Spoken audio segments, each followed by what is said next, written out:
Gujarat-based Swan Defence and Heavy Industries Limited has secured a major export contract from Australia's Energy One Limited to build 4 large ammonia bulk carriers.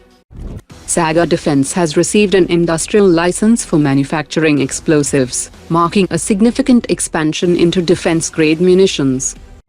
India has issued a NOTAM warning for an Air Force exercise in the northeastern theatre between 9th April to 23rd April, indicating large-scale aerial activity in the sector.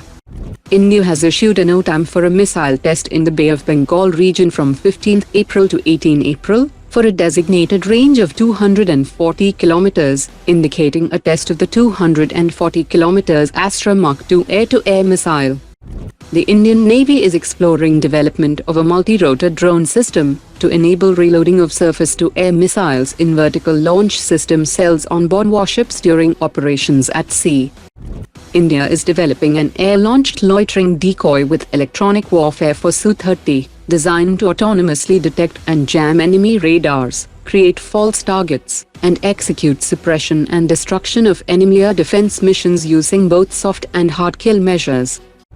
The Indian Air Force has launched a program to develop a hydrogen-powered pilotless medium-altitude heavy-lift airship for long-endurance intelligence surveillance and reconnaissance missions.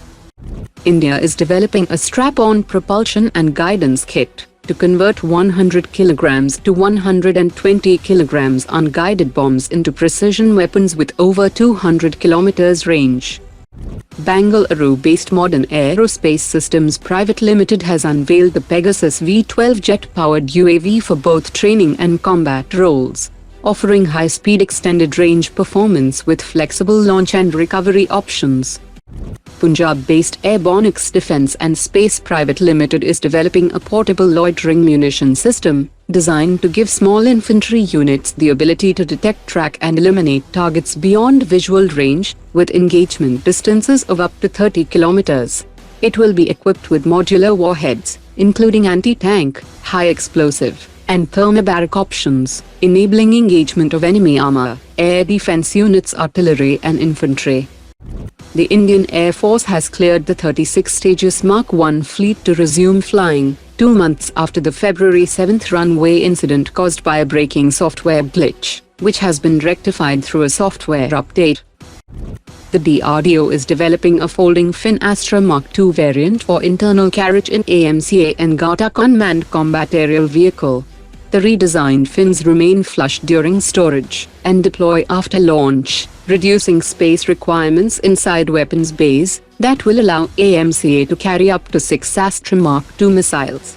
The folding fin concept will also influence 350 km Astra Mk3, designed for long-range engagements against high-value targets.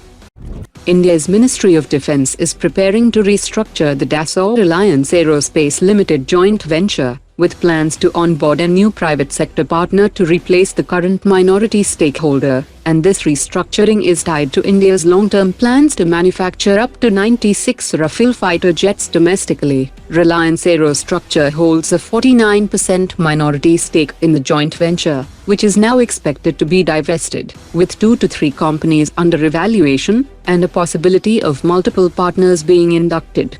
The new partners would play a critical role in setting up production infrastructure, managing supply chains, and executing large-scale manufacturing, while also supporting the development of a regional MRO hub. Today's top 3 comments.